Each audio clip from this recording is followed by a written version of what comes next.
Bienvenido a Oasis de Paz, más que una iglesia, tu hogar. Ponte cómodo, que ya está todo preparado para juntos adorar a nuestro Padre. Él está diciendo a su iglesia cómo debe estar preparada. Hace 2 semanas atrás predicamos un mensaje acerca de qué tan listos estamos, qué tan preparados estamos para que cuando ese momento suceda, la iglesia sea levantada. Porque de que va a ser levantada, va a ser levantada. Y soy de los que cree y estoy convencido de que la iglesia del Señor, el cuerpo de Cristo, esa iglesia resplandeciente, sin arrugas y sin manchas, no va a pasar por la gran tribulación. Por supuesto que no. No voy a entrar en argumentos teológicos en este momento porque no es la idea, pero su palabra lo confiesa de esa manera. Pero la pregunta sigue siendo esa: ¿qué tan preparados estamos? ¿Cuánto nos estamos preparando para que cuando ese día llega no seamos sorprendidos? Como dice la palabra en Mateo 24, como ladrón por la noche. Y quiero compartir con ustedes algo que les va a llenar de conocimiento aún más de lo que ya tienen, acerca de esto que estoy tratando de compartir. Compartimos esa escena acerca de la pasión, la crucifixión y la resurrección de nuestro amado Jesús. Hablamos acerca de eso, pero lo hicimos a través de la óptica de un centurión romano que estaba allí apostado al pie de la cruz, y que viendo y observando todo lo que aconteció desde la hora 9 que dice la palabra hasta el final, cuando él dijo: consumado es, Padre, en tus manos encomiendo mi espíritu. Él vio todo. Él vio todo. Él vio cómo él procedió. Él vio cómo él actuó. Él escuchó cada palabra que él dijo. Y finalmente concluyó diciendo esto, ¿no? Verdaderamente este hombre era el Hijo de Dios. Cosa que justamente por eso le crucificaron. Ahora, vemos que quien planeó todo, ahí hubo 2 actores, uno material y el otro intelectual. Podemos ver que no solamente los soldados romanos ejecutaron la pena de muerte, que tenía que ser sobre el Mesías, sobre ese amado Señor, sino que hubo un actor intelectual. Y ese actor intelectual fueron los fariseos, realmente. Ahora, se habla mucho de los fariseos, hablamos de un espíritu de fariseísmo que se ha metido en las iglesias también. Y yo lo creo, yo creo que sí es verdad. Pero ¿qué tanto sabemos acerca de los fariseos? ¿Quiénes eran los fariseos realmente? En esta noche, tratando de escudriñar algo, me topé con esta información, esta enseñanza acerca de la secta de los fariseos. Y para compartírselas así muy por encima, los fariseos, al igual que los saduceos, fueron 2 sectas muy fuertes que se crearon después del regreso del pueblo de Israel de la esclavitud, del dominio babilónico. Y ellos regresan de esa cautividad porque realmente no respetaron, actuaron a espaldas de Dios, y por supuesto esa fue la paga que ellos recibieron. Todo el pueblo de Israel, ya lo conocemos, pasó de cautividad en cautividad. Finalmente, cuando el pueblo de Israel retorna a su tierra prometida, a la tierra santa, a la tierra de Canaán, donde ahora actualmente están, y allí van a seguir, porque la profecía bíblica describe con mucho lujo de detalles cómo va a ser todo. Pero ellos vinieron con la firme convicción y promesa de que no le iban a volver a fallar a Dios. Ocurrieron 400 años entre el último libro del Antiguo Testamento, que fue el libro del profeta Malaquías, hasta el primer libro del Nuevo Testamento, que fue el libro de Mateo, el Evangelio según Mateo. Ahí ocurrieron 300 años de un silencio absoluto de parte de Dios, donde Dios no habló. Dios no se comunicó con nadie, ni a través de los profetas, ni a través de nadie. Lo último lo hizo con el libro de Malaquías, justamente cuando habla acerca de los diezmos.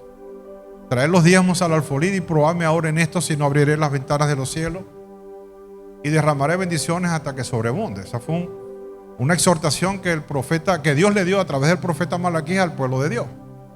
Pero transcurrieron 400 años. Dios enmudeció. No había palabra de Dios, no había profecía. Algo estaba por ocurrir. Se había hablado mucho de la venida del Mesías. Se había idealizado mucho cómo sería ese Mesías cuando Él viniera. Se hicieron formas y conjeturas acerca de la figura del Mesías. Más que un Mesías, era un libertador que por fin vendría a traer justicia al pueblo de Israel. Ese era el Mesías que ellos esperaban. Ellos no entendieron nunca de que cuando Isaías hablaba proféticamente de la venida del Mesías y decía que el Espíritu de Dios está sobre mí por cuanto me ha ungido y me ha enviado a traer libertad a los cautivos, se refería, no era la cautividad física, natural que ellos experimentaron por tantos siglos, sino se refería a la cautividad que el pecado estaba ejerciendo sobre el pueblo de Israel. Hasta allí creo que nos estamos entendiendo. Entonces, ¿cómo entender que después de 400 años surge el Nuevo Testamento? Los discípulos del Señor, aparecen en la escena el Mesías, los discípulos del Señor empiezan a escribir los evangelios, y esa es la lectura que ahora nosotros conocemos. Los fariseos, como les dije al principio, después que retorna Israel de la cautividad babilónica, que fue la última, ellos realmente se prometieron no volverle a fallar a Dios, porque no querían volver a pasar la misma experiencia que vivieron hasta ese momento de ser cautivos, de vivir en tierras extranjeras como esclavos, servirle a reyes, convivir con costumbres paganas muy diferentes a la que Dios les había mostrado a ellos desde Abraham hacia abajo. Entonces fueron muy cuidadosos, eran muy celosos acerca de la palabra de Dios. Se enfocaron a estudiar y a vivir conforme a las escrituras en la Torá, que eran los 5 primeros libros de la Biblia. En ese le llamaban el libro de la ley. Sobre ese libro ellos basaron su vida completa y vivieron con tal celo que lo que comenzó con un celo de vivir conforme a la palabra de Dios, de vivir conforme a la voluntad de Dios establecida en su palabra, en la Torá, se convirtió luego poco a poco en orgullo. Poco a poco fue dándole paso al ego humano. Ellos, como lo describe el Señor, ellos oraban públicamente, se vestían como lo que eran, usaban ropaje muy sacerdotal, porque ellos querían ser vistos por toda la gente. Era la secta, no tanto como los saduceos que negaban justamente que el Señor hubiera salido de la cruz vivo. Ellos negaban eso. Pero el fariseo tenía una característica, que tenía dominio público. Dominaban al pueblo de Israel. Por eso el imperio romano los consultaba y no atentaba contra ellos, porque temían que se fuera a formar una revuelta, y era peor entonces aún la situación. Entonces ellos sabían de ese dominio, pero lo que en un principio comenzó como un arrepentimiento de haber vivido por muchos siglos de espaldas a Dios, se convirtió entonces en una especie así de orgullo, de sentir de mirar por encima a los demás, porque ellos conocían la palabra y los demás no, y de forma literal ellos podían vivir en una apariencia de piedad, mas negaban la fe. La gracia estaba muy lejos de ellos. No tenían ni siquiera idea de lo que eso significaba. Por eso la aplicación de la ley para ellos era fundamental. Quien fuera sorprendido en adulterio tenía que morir irremediablemente. Irremediablemente. Quien hurtaba era severamente castigado, hasta el punto de poder ir a la cruz también. Por eso dice la palabra: maldito el hombre que muera en un madero, que sea colgado en un madero. Porque ellos aplicaban la ley cual tal debía ser. Porque no conocían al Dios de la gracia. Porque no pensaban que el Mesías que vendría sería alguien que les iba a hablar de perdonar a sus enemigos, de amarlo, de caminar una milla extra, de que si le pedían la túnica entregaran la capa también. Ellos no podían entender eso.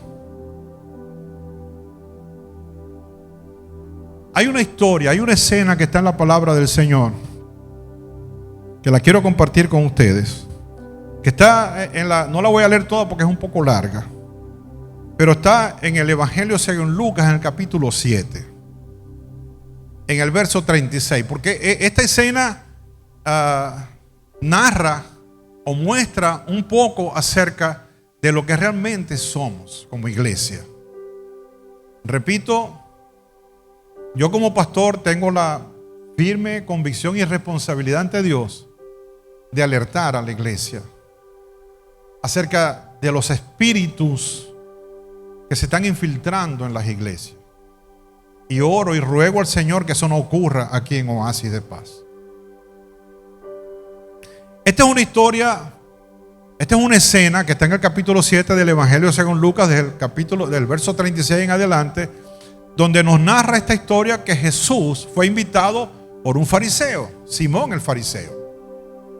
Porque estos fariseos, ellos no podían entender cómo alguien como Jesús, un hijo de carpintero, hijo de María, con sus hermanos y todo, podía estarse autoerigiendo como el Mesías, como el Salvador, como el hombre que vendría a salvar la humanidad, a todo aquel que se arrepintiera de sus pecados. Ellos no lo aceptaban. Y Jesús, conocedor de la palabra también, muy a profundidad, cada vez que tenía un encuentro con los fariseos, era para hacerle trampas a ellos, a él, perdón. Ver cómo hacían para tomarlo por sorpresa, ridiculizarlo y demostrarle a todo el pueblo que él era un farsante. Es como que si nosotros ahora como iglesia recibiéramos a alguien que estemos predicando de algo y esa persona vendría a predicar de otra cosa, ¿no? Bueno, lejos también de en el espíritu analizar lo que estamos escuchando. No, lo que hacemos per se es que le ponemos un stop y a la persona la rechazamos. Bueno, los fariseos, viendo cómo Jesús, la fama del Señor, dice la palabra que se extendía por toda Judea, ellos buscaban la manera para tenderle trampas, y no solamente eso, sino hasta para matarlo, porque era alguien que estaba revolviendo todo lo que ellos habían creído y por lo que tanto habían luchado, que era el celo por la palabra. O sea, per se no era malo, no era malo el fariseísmo, originalmente no era malo. Como originalmente cuando tú y yo creímos al Señor y vinimos a la iglesia y le servimos a Dios y nos queríamos comer al mundo para Cristo, no era malo. Pero luego vino una metamorfosis, una transformación en cada uno de nosotros. Escudriñamos la palabra, pero unos cogieron una senda, otros cogieron otra senda. No sé si ustedes los ven por las redes, que no se dedican a otra cosa sino a criticar a los pastores, criticar a ministros, criticar a adoradores, critican a todo el mundo. Pero ellos nunca van a hablar acerca del Evangelio. Ellos nunca lo van a hacer. Sino que su labor es única y exclusivamente criticar a quien sea de la iglesia que tenga una posición. Yo no los voy a negar. Hay personas que a mí no me agradan. Hay personas que sé que no están en el contexto bíblico, que sé que están fuera de la voluntad de Dios. Esta corriente apostólica y profética, por ejemplo, yo no estoy de acuerdo con eso. Yo no estoy de acuerdo con muchas cosas que se están practicando hoy en día. No lo estoy. Pero mi llamado no es a criticar a nadie ni a descalificar a nadie. Mi llamado es a predicar el evangelio puro, santo, que nos va a llevar a la presencia de Dios.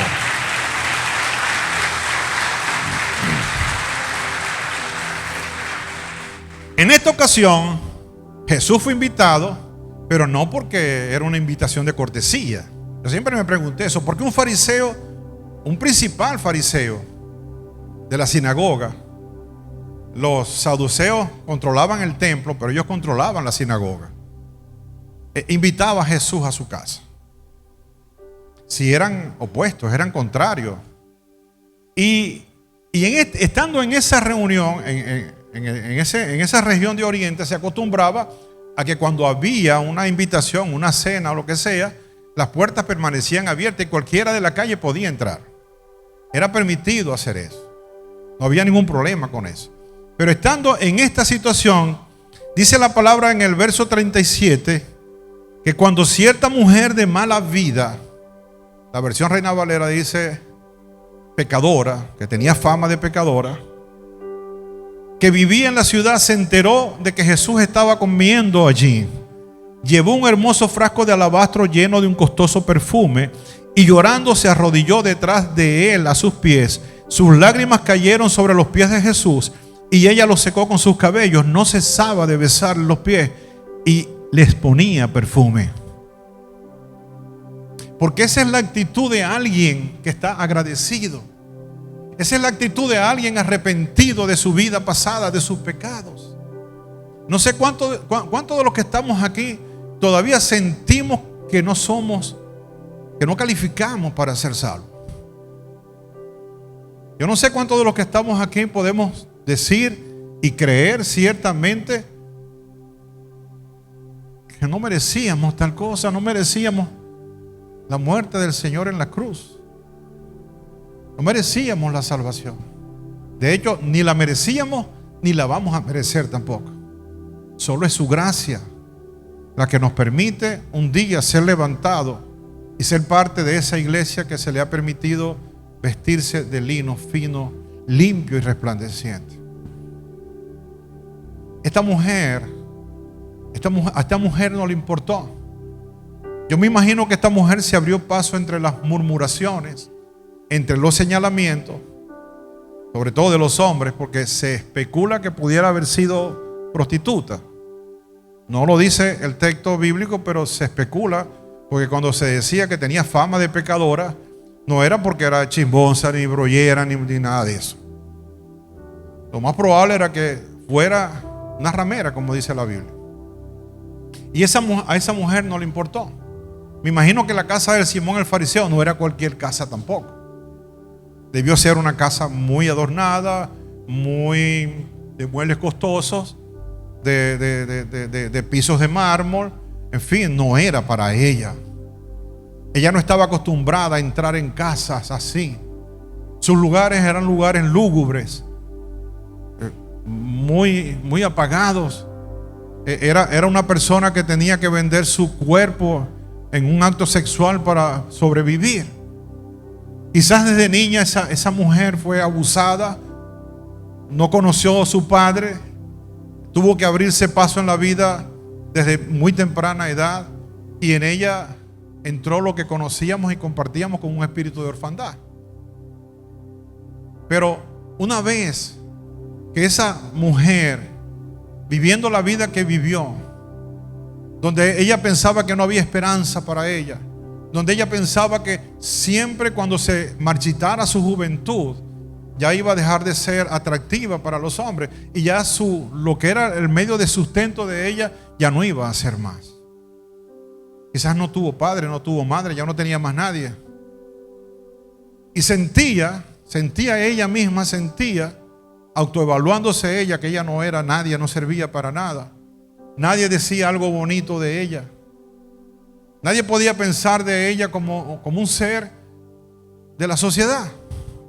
Quizás como tú y yo lo podemos ser. Era alguien bastante execrado, bastante apartado de la sociedad. Váyanse imaginando ese tipo de persona, ¿no? Que lo sigue habiendo. Pero un día ella oyó hablar de Jesús. Un día ella escuchó cuando se repitió una historia y muchos incluso la comparan o la asocian con la mujer sorprendida en adulterio. Yo digo que no es la misma porque Ya el Señor le perdonó los pecados a ella y le dijo: vete, pero no peques más. A la mujer sorprendida en adulterio. Pero ella pensó, si lo pudo hacer con ella, que públicamente iba a ser apedreada, y no lo hicieron, bueno, lo podrá hacer conmigo también. Él es el único que puede devolverme una esperanza de vida. Él es el único que puede levantarme y sacarme de este hoyo, de este valle de sombra en el que estoy viviendo. Él es el único que lo puede hacer. Como quizás habrá alguien aquí, no lo sé, que estará pensando lo mismo. Que de repente no se siente ni siquiera digno de estar sentado en una silla cómoda como esta, en aire acondicionado, y escuchando un mensaje como este. Quizás ni siquiera se atrevió a levantar las manos cuando estábamos adorando al Señor, porque se siente una persona sucia, descalificada delante del Señor. Eso pasa. Claro que pasa, yo los he visto. Yo no voy a decir que yo era el último eslabón en la cadena social y era el ser más despreciable del mundo. No, nunca lo fui. Yo no voy a dar ese falso testimonio. Pero así me sentí yo un día. Indigno de venir a la casa del Señor a adorarle a Él. Pero ¿qué atrajo a esta mujer a entrar en la casa, en la cueva del lobo, como pudiéramos decir? Si alguien era criticón, si alguien juzgaba, si alguien señalaba, si alguien condenaba, era un fariseo. Era un fariseo porque ellos conocían la ley. Y era ley, no era gracia. Ellos sabían de qué estaban hablando. Y amparado por la ley escrita por Moisés, dada de Dios a Moisés, ellos podían condenar. Pero ellos no se autocondenaban porque ellos tenían una fachada sacerdotal. El Señor los llamó sepulcros blanqueados.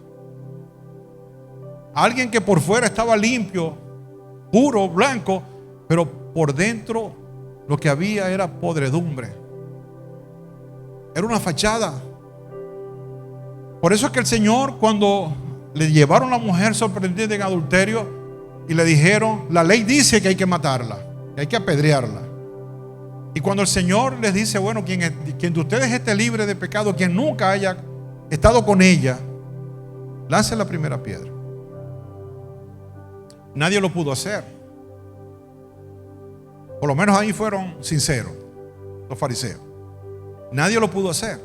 Todos soltaron las piedras y se fueron. Y fue cuando el Señor le dijo: ¿dónde están los que te acusen? Y ellos dijo: Señor, se fueron. Bueno, yo tampoco te acuso. Vete y no peques más. Esa era la casta de los fariseos. Y les tengo una noticia: todavía existe como originalmente ellos fueron los fariseos. Y hay otra noticia: en todas las iglesias hay fariseos encubiertos. Yo no voy a decir: no, aquí no. No, aquí también. Aquí también. Porque el fariseísmo ya no es una fachada. El fariseísmo ya es una manera de actuar. Es una actitud. Es una manera de señalar. Es una manera de juzgar. Es una manera de decir: yo soy santo y él no lo es.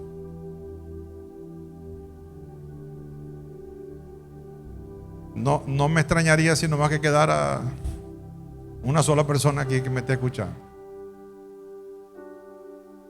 Por razón, me costó tanto, y mi esposa puede dar testimonio, me costó tanto preparar este mensaje, que quizás lo que estoy predicando en este momento no fue lo que escribí en el bosquejo. Antes de entrar aquí le dije: Señor, guía mis palabras. Que sea tu palabra y no la mía. Necesitamos escucharte.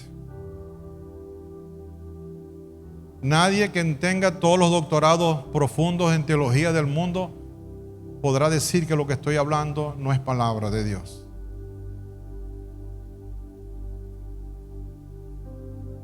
No me dejen solo.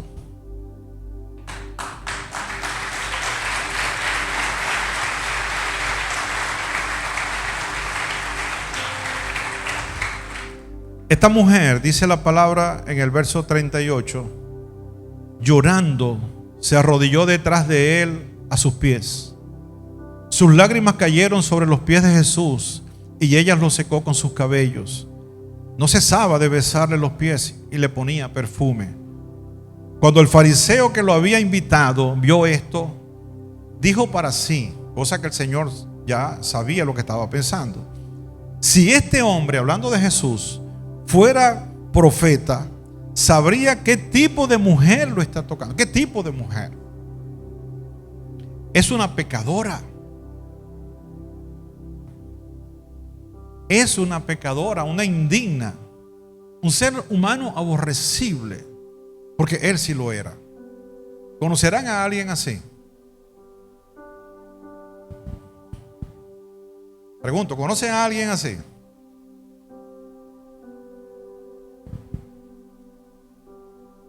Entonces Jesús respondió a los pensamientos del fariseo. Mire que dice a los pensamientos del fariseo. Simón, como él se llamaba Simón, el fariseo, le dijo: tengo algo que decirte. Adelante, maestro, respondió Simón muy apresuradamente, muy diligentemente. Maestro, dime qué. Entonces Jesús le contó la siguiente historia. Un hombre prestó dinero a dos personas, a 500 piezas de plata a una y 50 piezas a la otra. Pero ninguna de las dos pudo devolver el dinero. Así que el hombre perdonó amablemente a ambas y le canceló la deuda. ¿Quién crees que lo amó más? Y Simón le contestó: supongo que la persona a quien le perdonó la deuda más grande. Correcto, dijo Jesús. Así es. O sea, quien estaba tendiendo una trampa cayó en una trampa. Quien le estaba tendiendo la trampa al Señor, a Jesús, él mismo cayó en la trampa del mismo Señor. Porque él no podía refutar esto. Él mismo contestó la respuesta que tenía que ser. Luego se volvió a la mujer y le dijo a Simón: mira a esta mujer que está arrodillada aquí. Mírala bien. A esa que tú llamas pecadora, a esa que tú llamas indigna, a esa que tú llamas que no tiene ninguna dignidad para haber entrado en esta casa y haber hecho lo que hizo, que rompió un frasco de alabastro. Vaya a saber con cuántos hombres se acostó para haber podido tener dinero para comprar ese frasco de alabastro que ahora te está echando a ti. Porque eso fue lo que dijo Judas también con la misma escena con María, la hermana de Lázaro. ¿Se acuerdan? Y le dijo: tú no me saludaste con un beso, pero ella, desde el momento en que entré, no ha dejado de besarme los pies. Tú no tuviste la cortesía de ungir mi cabeza con aceite de oliva, pero ella ha ungido mis pies con un perfume exquisito, de alto valor. Te digo que sus pecados, que son muchos, han sido perdonados, y por eso ella me demostró tanto amor. Pero una persona a quien se le perdona poco demuestra poco amor. Entonces Jesús le dijo a la mujer: tus pecados son perdonados. Los hombres que estaban sentados a la mesa se decían entre sí: ¿quién es este hombre que anda perdonando pecados? Y Jesús le dijo a la mujer: tu fe te ha salvado, ve en paz. En esta escena, es la única escena en la palabra de Dios, por lo menos en el Nuevo Testamento, que yo encuentro donde están representadas ambos tipos de personas. El fariseísmo y el pecador arrepentido. Yo les voy a decir algo y se los tengo que decir con toda sinceridad, porque tengo que decirlo. Todos los que estamos aquí, todos. Y no vayan a decirme que no. No voy a señalar a nadie, porque me incluyo. Pero todos los que estamos aquí tenemos un poco de los dos. Esa es la buena noticia.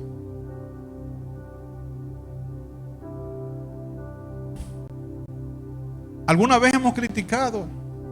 ¿Alguna vez hemos señalado? ¿Alguna vez hemos juzgado? ¿Alguna vez hemos envidiado? ¿O no? Pero un día conocimos al Señor y nos arrepentimos. Un día juramos que le seríamos fiel y que sería su voluntad, más no la nuestra, en la que viviríamos. Pero luego, con el pasar del tiempo, la cosa como que fue cogiendo otro rumbo y otro camino, porque descuidamos su presencia, porque descuidamos esa relación que debíamos mantener con nuestro Dios y Salvador, y volvimos a caer en lo que no debimos haber caído otra vez. Mira lo que dice el apóstol Pablo. Esto es muy importante, amados, que lo sepamos. En la carta a los Romanos, en el capítulo 7, verso 18 al 21, mira lo que dice el apóstol Pablo. Carta a los Romanos, capítulo 7, verso 18 al 21, dice: yo sé, está diciendo Pablo, yo sé que en mí, es decir, en mi naturaleza pecaminosa, no existe nada bueno. Quiero hacer lo que es correcto, pero no puedo. Tú sabes que tú y yo tenemos una naturaleza de pecado. Tú lo sabes.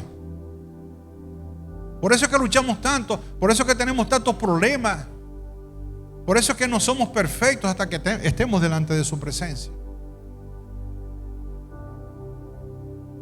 Por eso es que no podemos juzgar, porque no somos perfectos. El que juzga se convierte en juez, y el juez se supone que sea una persona perfecta, y no lo somos, estamos muy lejos de serlo. Dice el verso 19: quiero hacer lo que es bueno, pero no lo hago. No quiero hacer lo que está mal, pero igual lo hago. Ahora, si hago lo que no quiero hacer, realmente no soy yo el que hace lo que está mal, sino el pecado que vive en mí.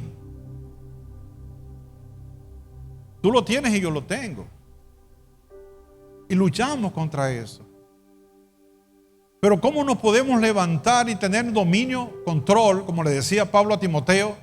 Porque no nos ha sido dado un espíritu de cobardía, sino de poder, de amor y de dominio propio. ¿Cómo vamos a ejercer dominio propio sobre eso que está aquí adentro, si estamos lejos de Él? Si no oramos, si no leemos su palabra, si no somos constantes en venir a la iglesia y congregarnos como familia, como el cuerpo de Cristo que somos.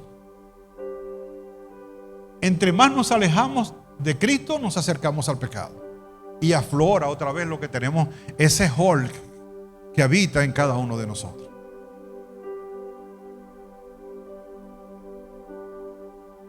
Dice el verso 21: he descubierto el siguiente principio de vida.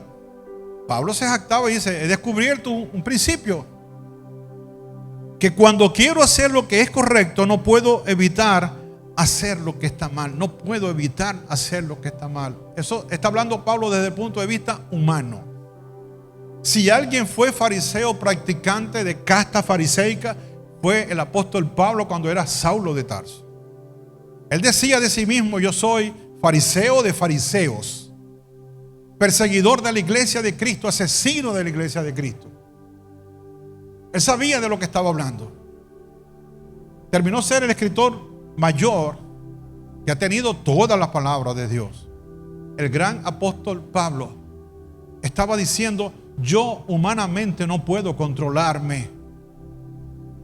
La única manera de que yo pueda tener dominio propio es que yo viva en Cristo y Él viva en mí, porque ya yo no vivo, más vive Él en mí.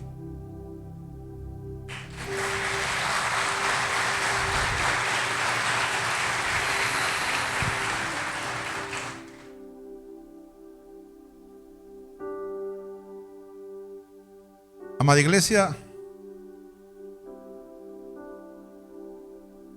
la intención de todo esto es que realmente nos quitemos la fachada. Nos quitemos esa apariencia que queremos a veces demostrar.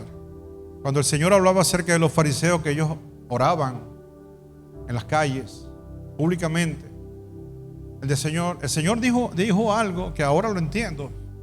Ya ellos tienen su recompensa. ¿Y cuál era la recompensa de los fariseos cuando ellos públicamente oraban? De que el pueblo los admiraba y los aplaudía cuando lo hacían. Por eso es que él decía, este pueblo me adora de labios, pero su corazón está lejos de mí. Yo quisiera saber que realmente me estás entendiendo. Alguien me dijo la semana pasada: pastor, no se preocupe cuando estamos calladitos, es que lo que estamos es recibiendo.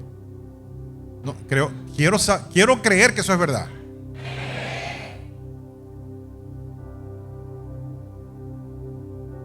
No sé si ya lo descubrieron. Lo que quiero es que seamos cada día mejores. Mejores delante de Dios. Mejores según la escala de valores que el Señor estableció en nuestras vidas. Porque Él sabe, dice la palabra en Hebreos 3, que no tenemos un sumo sacerdote que no se compadezca de nuestras debilidades. Él lo sabe.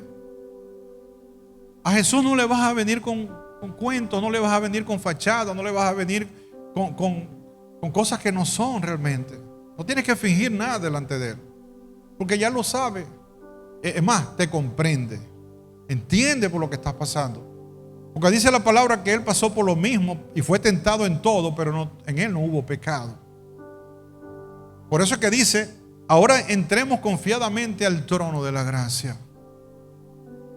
Es preferible no, es la única manera de entrar al trono de la gracia, siendo sinceros. Cuando tú vayas a orar con el Señor y hablar con Él, no fijas nada, no busques palabras que no salgan de tu corazón. Pueden salir de tu boca, pero no de tu corazón. Porque dice la palabra que Él te va a oír en privado, y lo que oiga en privado lo va a mostrar en público. Él mira tu corazón, Él no mira tu ropaje.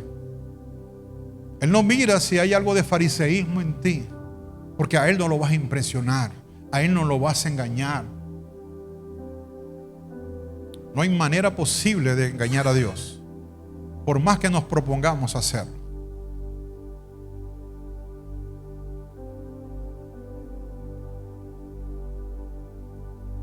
Ellos se propusieron ser alguien apartado. De hecho, en el término hebreo perusín significa apartado. Significa de que ellos realmente permanecieron apartados y permanecen apartados.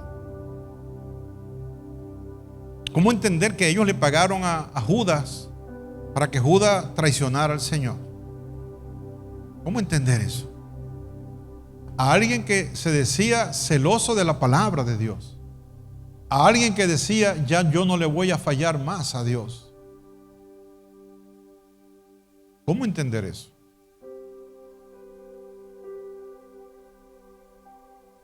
Ya estoy terminando con esto. Pero si de algo habla la palabra de Dios, es de la gracia de Dios.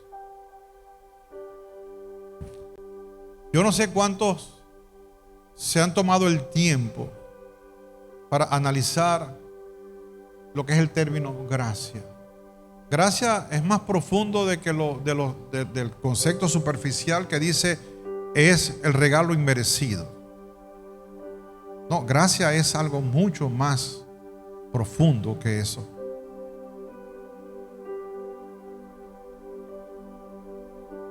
Hay un texto que está en el capítulo Lucas, tampoco lo voy a buscar completo. Lucas capítulo 23, verso 39 al 43, donde habla acerca de las tres cruces. Él en el medio y a los lados están dos malhechores. Ya lo sabemos todo. Pero alguien haciendo una analogía de esto, ¿no? Cuando este malhechor que reprendió a su compañero, cuando le dijo al Señor Jesús: si tú eres el Hijo de Dios, sálvate a ti y sálvanos a nosotros. Desciende de esa cruz.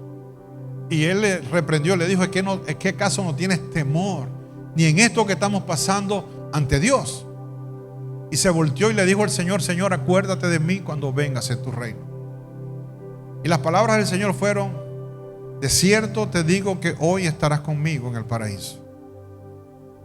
Para vergüenza de los fariseos, para vergüenza de los sumos sacerdotes, para vergüenza de aquellos que señalan y que dicen: este no va a ser salvo.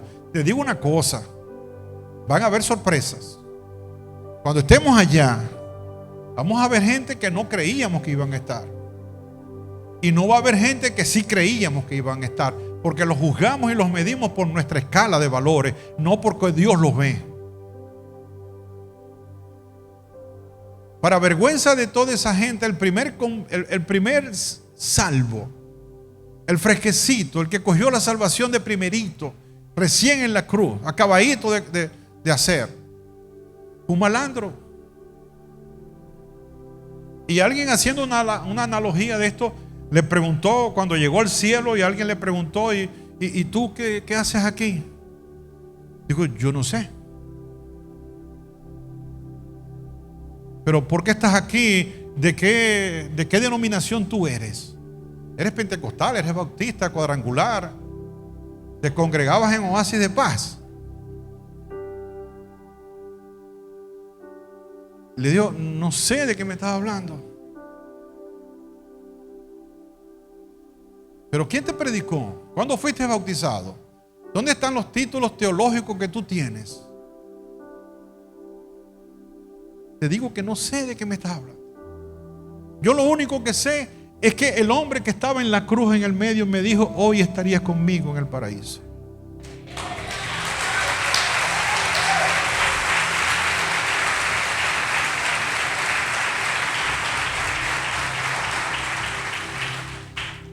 La mujer del flujo de sangre.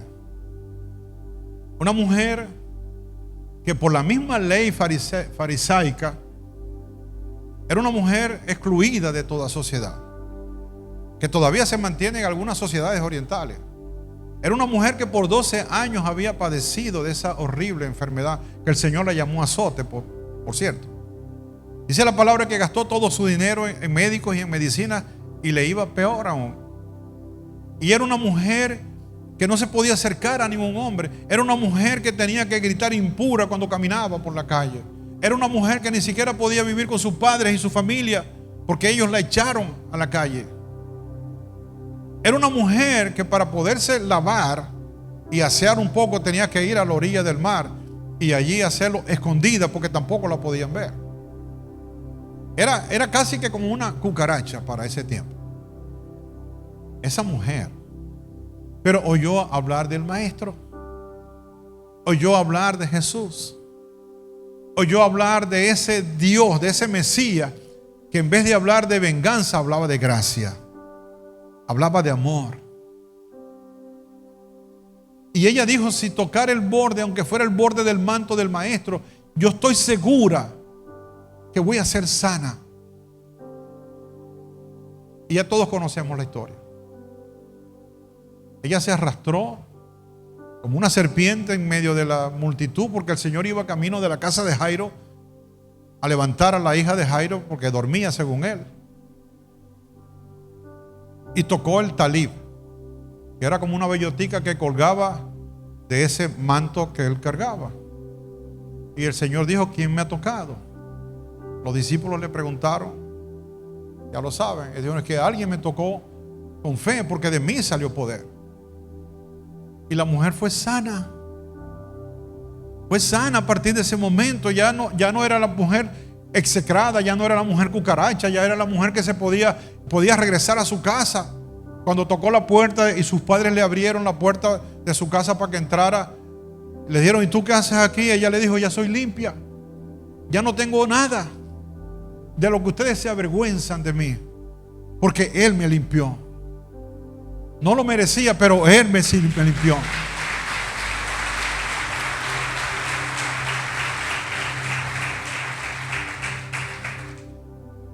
Ahora yo te quiero lanzar una pregunta y con esto termino, de verdad que sí. ¿Cómo esperamos al Mesías? ¿Cómo esperamos a ese hermoso ser? La palabra nos está advirtiendo y las señales nos lo están diciendo que Él viene pronto. Que Él viene pronto por esa iglesia, por esa novia que se ha vestido de lino fino, limpio y resplandeciente para esperar al Rey. Ahora, ¿cómo lo estamos esperando? ¿Con un espíritu de fariseísmo o con un espíritu de gracia? Ya conocemos lo que es el fariseísmo ya. Que empezó muy bien, como empezamos muchos, pero terminó muy mal.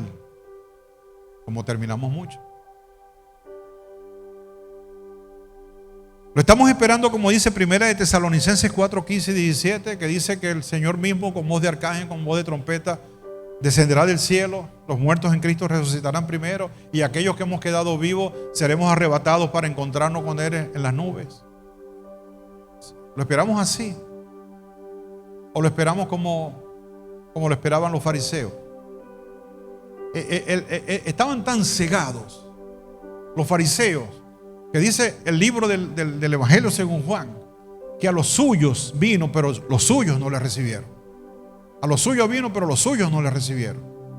Los de su propio pueblo no les recibieron, porque no identificaron al Mesías. Ahora, ¿cómo nosotros podemos saber que realmente estamos listos para la venida del Mesías?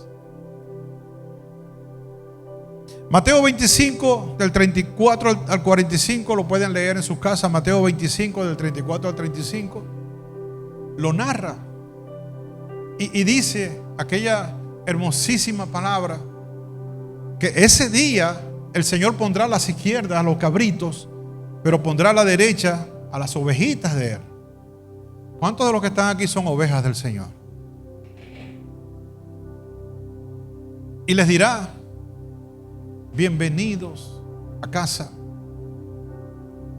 mis hijos, mis hijas, porque tuve hambre y me diste de comer, porque tuve sed y me diste de beber, porque estuve enfermo y me visitaste, estuve desnudo y me vestiste, estuve preso y fuiste hasta allá y hablaste conmigo, me acompañaste. Y ellos le preguntaron: Señor, ¿y cuándo te vimos en esas condiciones? Y Él les respondió: por cuanto se lo hicieron a uno de mis más pequeños, a mí me lo hicieron. Yo espero al Mesías de esa manera, haciendo lo que a Él le agrada, haciendo su voluntad, predicando su palabra, trabajando para Él, aun cuando la compensación económicamente y materialmente no sea tan buena. Pero si lo tengo a Él, lo tengo todo.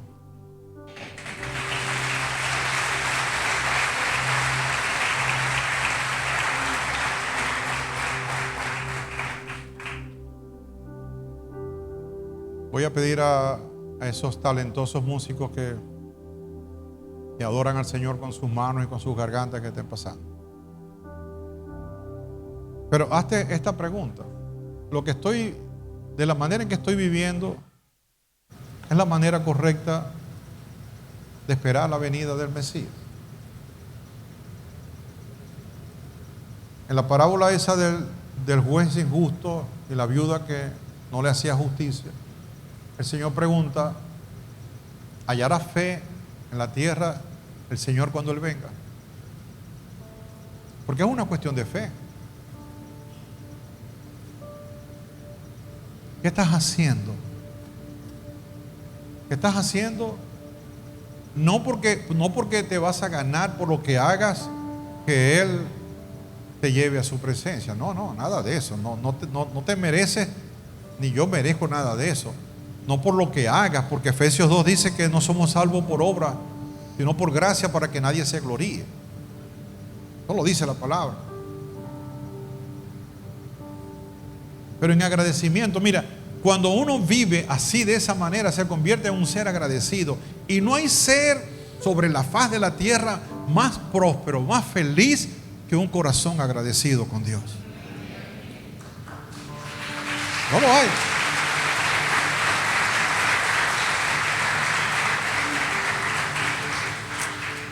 Vamos a estar sobre nuestros pies.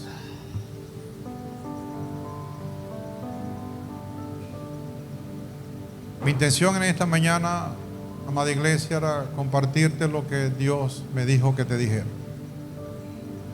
Y el primer regañado fui yo.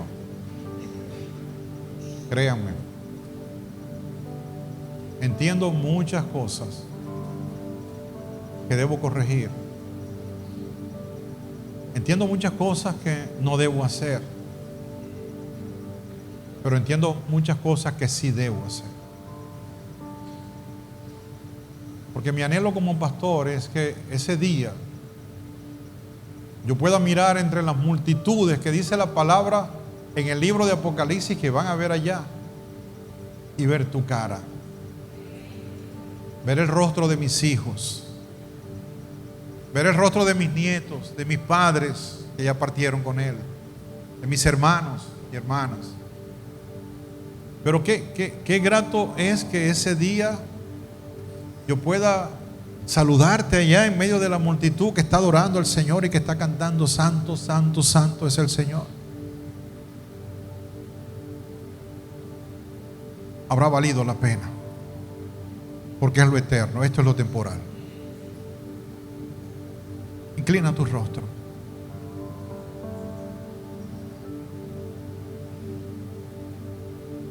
Padre, en el nombre de Jesús, nombre que es sobre todo nombre, Dios, nombre que un día vendrá sobre este planeta Tierra contaminado, lleno de violencia y de maldad, oh Dios, lleno de inmoralidad, Padre, pero en donde todavía habita tu iglesia, tu novia, que pronto será tu esposa, Señor.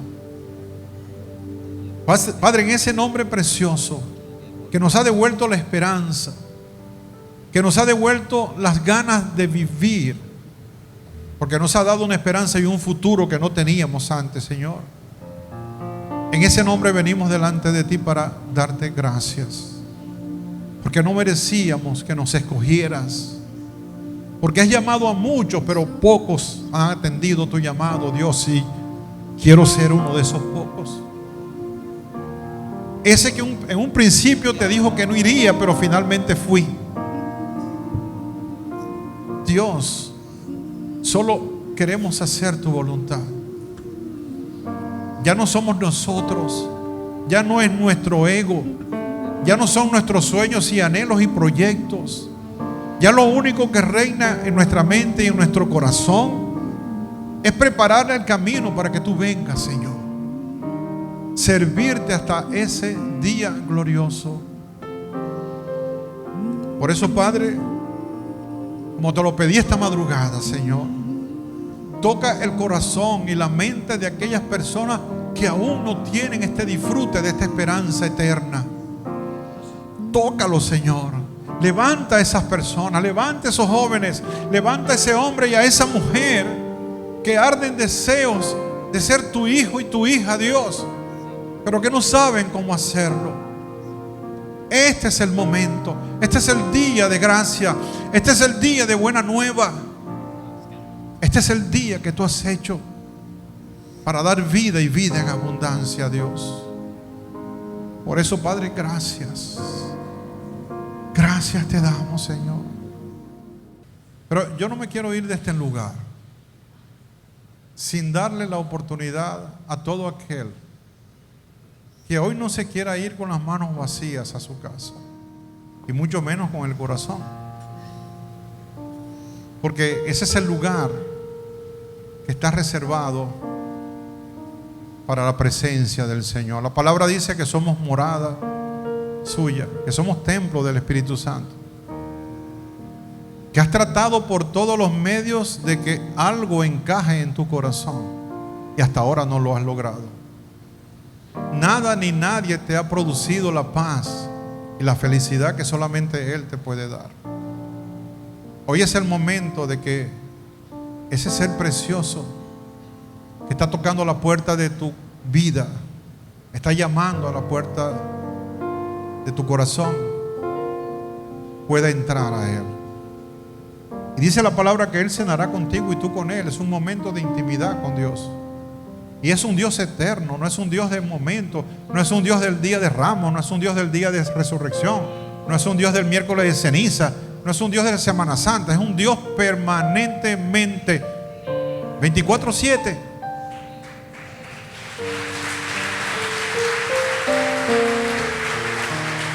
Ese es el Dios que predicamos y al que servimos.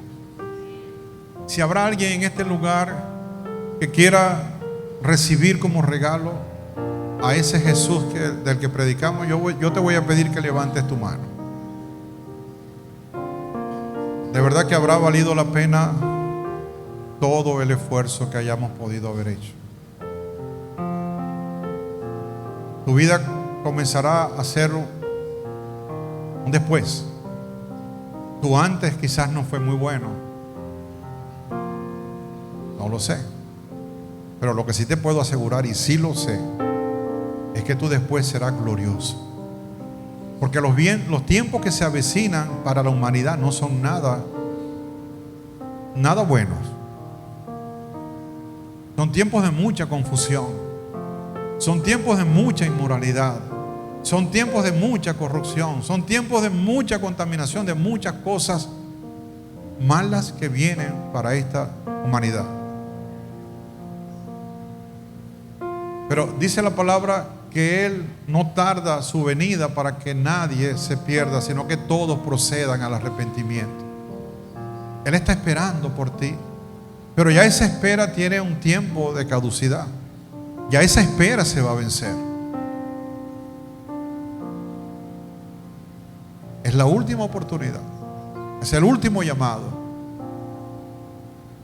Como cuando en los aeropuertos anuncian último llamado para el vuelo tal, con destino a tal. Y ya después de ese llamado, si la persona llegó tarde, la puerta estaba cerrada, no pudo abordar el avión. No esperes el último llamado. ¿Habrá alguien en este lugar que quiera nacer de nuevo?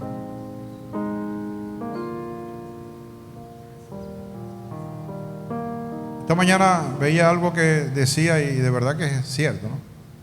Cuando tú y yo nacimos, en el primer nacimiento, que fue el nacimiento natural, no tuvimos que hacer ningún esfuerzo por nacer. No dijimos en el vientre de nuestra madre, bueno, ya tenemos que irnos de este lugar, ya son 9 meses. Ya tenemos que salir, vamos a empujar para salir de aquí. No. Tranquilito allí. Alguien de afuera hizo todo el trabajo para que tú nacieras. A ti no te costó nada nacer. Bueno, igual ocurre con el segundo nacimiento, que es el segundo nacimiento espiritual.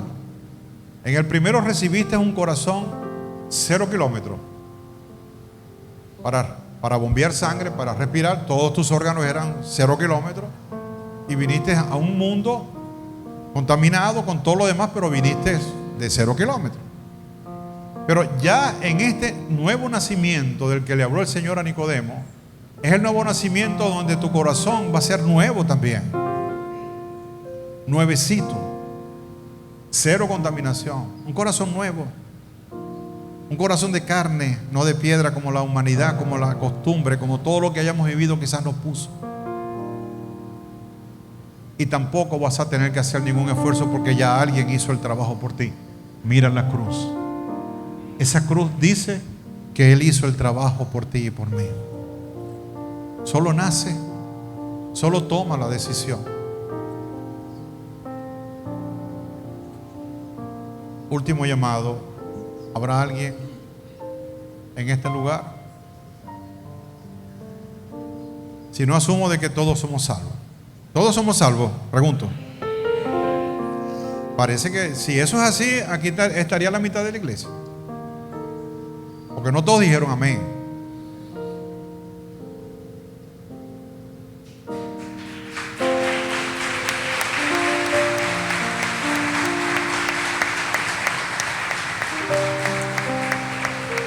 Amén.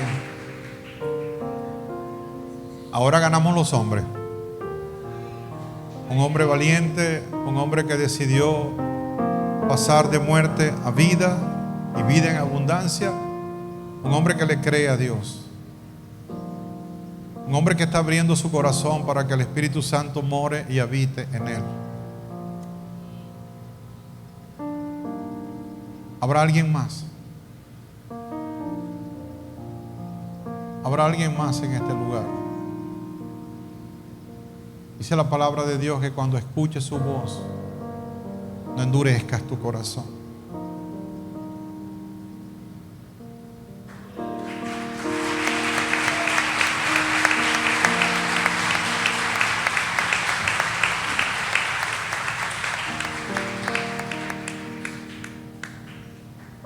Yo estaba así, igualito que ustedes.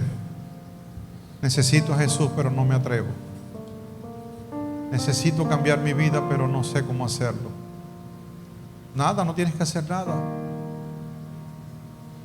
Simplemente reconocer que Él es el Señor de tu vida y que lo necesitas. Y que ya no puedes seguir viviendo sin Él.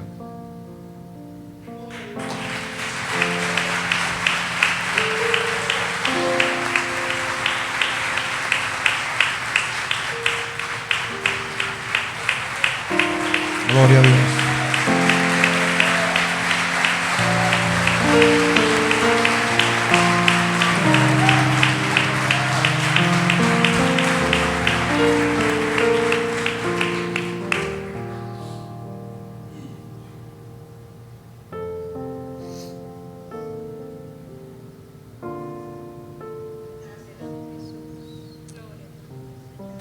Gloria a Dios.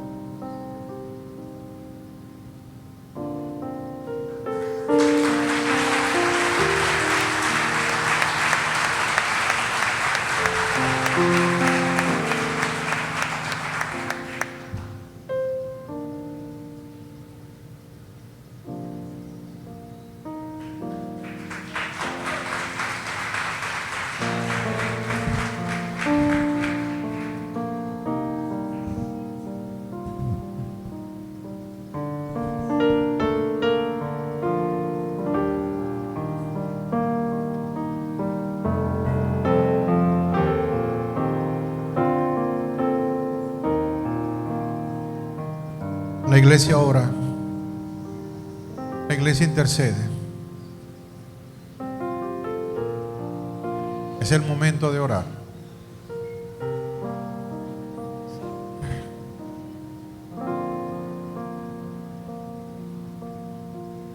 Hay una batalla en los cielos.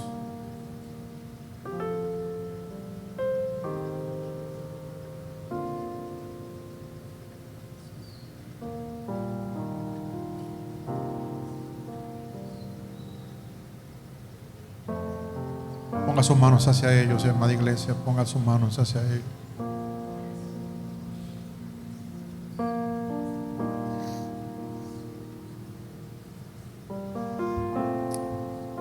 Vamos a bendecirlos. No se me distraiga. No mire al lado. Cierre sus ojos. Jesús está en este lugar. Jesús está en este lugar. El Espíritu de Dios se pasea con total y absoluta libertad en medio nuestro, tocando vidas, tocando corazones, trayendo esperanza. Gracias, Señor. Gracias, Señor. Porque hay milagros, Señor. Porque hay sanación. Porque hay libertad a los cautivos. Porque los ciegos ven y los sordos oyen. Gracias, Señor. Porque así te ha placido, Dios. Gracias, Señor. Gracias, mi Rey, mi Señor. Si quieres llorar delante de su presencia, hazlo. Si quieres reír, ríe. Si quieres cantar, cántalo. Cántale cánticos angelicales. Adora a Dios. Bendice su dulce y preciosa presencia. Gracias, Señor. Muchas gracias, Dios. Te adoramos, Dios. Te adoramos, Señor.